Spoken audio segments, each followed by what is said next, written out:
अरुणाचल प्रदेश भारत का हिस्सा नहीं है। तुम भारतीय नहीं चीनी हो। तुम्हें चीनी पासपोर्ट के लिए अप्लाई करना चाहिए। चीन के शंघाई एयरपोर्ट पर खड़ी एक महिला से ये सब कहा गया। महिला 21 नवंबर को लंदन से जापान जा रही थी। इसी के चलते शंघाई पुडोंग एयरपोर्ट पर उनकी ट्रांजिट सिर्फ 3 घंटे की थी। लेकिन सुरक्षा जांच के दौरान उन्हें लाइन से अलग कर दिया गया, सिर्फ इस कारण की वजह से कि उनके भारतीय पासपोर्ट में उनका बर्थ प्लेस अरुणाचल प्रदेश लिखा था।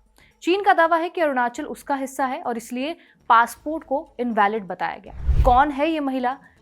क्या इससे पहले भी चीन में भारतीयों के साथ ऐसा बर्ताव होता आया है? चीन अरुणाचल प्रदेश पर क्या क्या दावा करता आया है, यही सब जानेंगे आज के इस वीडियो में। हेलो, मैं रिया हूं और आप खबरगांव देख रहे हैं। सबसे पहले महिला के बारे में। महिला का नाम प्रेमा थोंगडॉक है। वो 30 साल की हैं और पिछले 14 साल से ब्रिटेन में रहती हैं।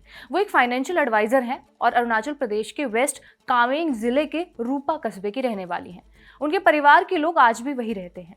प्रेमा के मुताबिक अक्टूबर में वो इसी एयरपोर्ट से ट्रांजिट करके गई थी। तब कोई भी दिक्कत नहीं हुई। इस बार अधिकारियों ने पासपोर्ट में लिखे बर्थ प्लेस पर आपत्ति जताई। अधिकारियों ने ये तक कह दिया कि उन्हें चीनी पासपोर्ट लेना चाहिए। इसके बाद उन्हें 18 घंटे एयरपोर्ट पर रोक के रखा गया। पासपोर्ट भी ले लिया गया, खाना भी नहीं दिया गया और इंटरनेट तो था ही नहीं, क्योंकि चाइना में गूगल नहीं है और इसलिए कोई भी मदद नहीं मिल पाई। जबकि उनके पास जापान का वैध वीजा भी था, फिर भी उन्हें आगे जाने नहीं दिया गया। उन्हें सिर्फ यूके या फिर इंडिया लौटने के लिए कहा गया। कई घंटों बाद प्रेमा ने फोन मांगा ताकि वो अपने वकील से बात कर सकें। उन्होंने फोन पर दोस्तों से बात की। दोस्तों ने शंघाई में भारतीय कॉन्सुलेट को इसकी जानकारी दी। एक ही घंटे में 6 अधिकारी एयरपोर्ट पर पहुंचे, खाना लाए और प्रेमा की मदद करने की कोशिश कर रहे थे। लेकिन चीन ने उन्हें जापान जाने की परमिशन नहीं दी। भारत ने इस घटना पर चीन से कड़ा विरोध जताया है। दिल्ली और बीजिंग दोनों में सरकार ने एक फॉर्मल शिकायत भी दर्ज कर दी है। इस पूरी घटना के बाद लास्ट में प्रेमा को चीन ईस्टर्न एयरलाइन से ही टिकट लेने को कहा गया और उन्होंने थाईलैंड होकर भारत की फ्लाइट बुक की और अब वो भारत रुककर काम कर रही हैं। इस पूरी घटना के बाद उन्होंने विदेश मंत्रालय को ईमेल भी लिखा। उन्होंने लिखा कि पासपोर्ट को इनवैलिड बताना भारत की संप्रभुता पर सीधी चोट है। उनकी मांग है कि भारत इस मुद्दे को चीन के साथ सख्ती से उठाए। उनके मानसिक, शारीरिक और आर्थिक नुकसान जो भी उनका हुआ है उसकी भरपाई जल्द से जल्द करवाई जाए। प्रेमा के मुताबिक 14 साल यूके में रहने के बाद भी उन्होंने भारतीय नागरिकता इसलिए नहीं छोड़ी क्योंकि उन्हें अपने देश से प्यार है, पर शायद ब्रिटिश पासपोर्ट होता तो उन्हें ये सब नहीं झेलना पड़ता। इंडियन एक्सप्रेस की रिपोर्ट के मुताबिक एमईए से जुड़े सूत्रों ने यह कहा है कि चीन का आधार बेतुका है। अरुणाचल प्रदेश भारत का हिस्सा है और वहां जन्मा कोई भी नागरिक भारतीय पासपोर्ट पर यात्रा कर सकता है। साथ ही ये घटना इंटरनेशनल एविएशन रेगुलेशंस के भी खिलाफ है। हालांकि जैसा कि हमने आपको पहले भी बताया कि ऐसा पहली बार नहीं है जब चीन ने अरुणाचल प्रदेश के किसी शख्स को आने या जाने से रोका हो। इससे पहले साल 2023 में 3 महिला खिलाड़ियों को चीन ने अपने यहाँ आने की इजाजत नहीं दी क्योंकि वीजा में उन्होंने देरी की। ये 3 महिलाएं नेमान वांगसू, ओनिल तेगा और मेपुंग लामगू थी और अरुणाचल प्रदेश की ही रहने वाली थी। ये एशियन गेम्स में हिस्सा लेने के लिए चीन जाने वाली थी, जबकि इनकी पूरी टीम चीन के लिए रवाना हो चुकी थी, लेकिन इनका वीजा नहीं आ रहा था। चीन के ऐसा करने के बाद भारतीय खेल मंत्री अनुराग ठाकुर ने एशियन गेम्स में जो उनका शामिल होने का दौरा था उसे भी रद्द कर दिया गया। तब केंद्रीय मंत्री किरण रिजिजू ने भी यही दोहराया था कि अरुणाचल प्रदेश विवादित इलाका नहीं है बल्कि भारत का ही हिस्सा है। इसके अलावा चीन ने प्रधानमंत्री नरेंद्र मोदी के अरुणाचल दौरे पर भी आपत्ति जताई थी। ये साल 2019 में हुआ था। चीन ने तब कहा था कि यह विवादित इलाका है और यहाँ किसी भी तरह की मूवमेंट से बॉर्डर पर तनाव बन सकता है। अब जानना यह अहम है कि चीन अरुणाचल प्रदेश पर यह दावा क्यों करता आया है, क्या इसके पीछे कारण है। चीन काफी पहले से पूरे अरुणाचल प्रदेश को अपना बताता है। वो इसे दक्षिणी तिब्बत कहता है। दुनिया के ज्यादातर नक्शों में अरुणाचल प्रदेश साफ तौर पर भारत का हिस्सा है और उसे दिखाया भी वैसे ही जाता है। अंतर्राष्ट्रीय मीडिया में भी इसे लेकर कभी भी कोई भी भ्रम नहीं रहता है। लेकिन चीन तिब्बत की तरह अरुणाचल प्रदेश पर अपना दावा जताने की कोशिश करता आया है। दोनों देशों के बीच कौन सा बॉर्डर है? McMahon line. लाइन का पहला हिस्सा पश्चिम में है जहां भारत में लद्दाख है और चीन की तरफ तिब्बत और शिनजियांग के बीच ये बॉर्डर है। दूसरा हिस्सा भारत में उत्तराखंड और हिमाचल प्रदेश का है और चीन की तरफ तिब्बत है। तीसरा हिस्सा भारत में अरुणाचल प्रदेश और चीन की तरफ तिब्बत के बीच है। इसी सीमा को लाइन ऑफ एक्चुअल कंट्रोल यानी कि एलएसी कहा जाता है। भारत इसे मानता है लेकिन चीन इसे नहीं मानता है।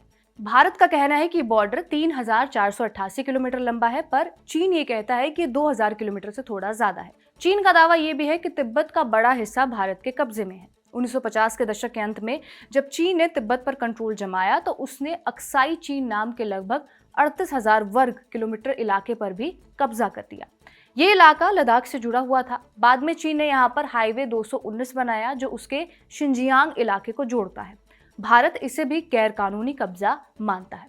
अब अरुणाचल प्रदेश ही क्यों, ये जानते हैं। चीन को इंटरेस्ट है तवांग जिले में। यह अरुणाचल के उत्तर पश्चिम में भूटान और तिब्बत की सीमा पर मौजूद है। तवांग में दुनिया का दूसरा सबसे बड़ा तिब्बती बौद्ध मठ है, तवांग गदेन नामग्याल लहात्से। इसे 1680 से 81 में 5वें दलाई लामा के कहने पर मेराग लोद्रे ग्याम्त्सो ने बनवाया था। यही वो जगह है जहां 1959 में 14वें दलाई लामा तिब्बत से भागकर सबसे पहले भारत में आए थे। चीन के लिए ये मठ सिर्फ धार्मिक जगह नहीं बल्कि कथित तौर पर सबूत है कि तवांग ऐतिहासिक रूप से तिब्बत का ही हिस्सा था। इसलिए चीन बार बार ये कहता है कि अरुणाचल खासकर तवांग साउथ तिब्बत है और उसका है, जबकि 1914 में हुए एक समझौते में ये साफ तौर पर कहा गया था कि भारत और तिब्बत की सीमा तय हो चुकी है। ये शिमला समझौता था, लेकिन चीन ने इस समझौते को कभी स्वीकार ही नहीं किया। दूसरी और सबसे बड़ी वजह है रणनीति और सैन्य फायदा। अरुणाचल भारत का सबसे करीबी इलाका है जहां से चीन के अंदरूनी हिस्से खासकर कि तिब्बत और सिचुआन पर सीधे मिसाइलें दागी जा सकती हैं। तवांग से भारत अपना सबसे मजबूत multi layered air defence system भी तैनात कर सकता है जो चीन के किसी हवाई हमले को भी रोक सकता है। अगर चीन तवांग पर कब्जा कर ले तो वो भूटान को पश्चिम और पूर्व दोनों तरफ से घेर लेगा, क्योंकि चीन पहले से ही भूटान के उत्तरी और पश्चिमी इलाकों में कब्जा जमाने की कोशिश कर रहा है। इससे तवांग से सिर्फ 30 से 40 किलोमीटर दूर सिलीगुड़ी कॉरिडोर भी है, जिसे चिकन नेक कहा जाता है, जो भारत के पूरे पूर्व उत्तर को बाकी देश से जोड़ता है। इस कॉरिडोर को काटने की चीन की पुरानी योजना है और ऐसे में अगर तवांग पर चीन ने कब्जा कर लिया तो वो इस योजना के बेहद करीब पहुंच जाएगा। अभी चीन भूटान में तेजी से सड़कें और गांव बना रहा है, खासकर डोकलाम और गमोचेन की तरफ। ये सड़कें तवांग और सिलीगुड़ी दोनों के नजदीक आ रही हैं। यही वजह है कि चीन इतनी दिलचस्पी अरुणाचल प्रदेश में दिखाता है। तीसरी वजह है सांस्कृतिक और राजनीतिक। तवांग और ऊपरी अरुणाचल में मोनपा, शेरदुकपेन जैसी ट्राइब्स रहती हैं जो तिब्बती बौद्ध धर्म को मानती हैं, तिब्बती भाषा भी बोलती हैं।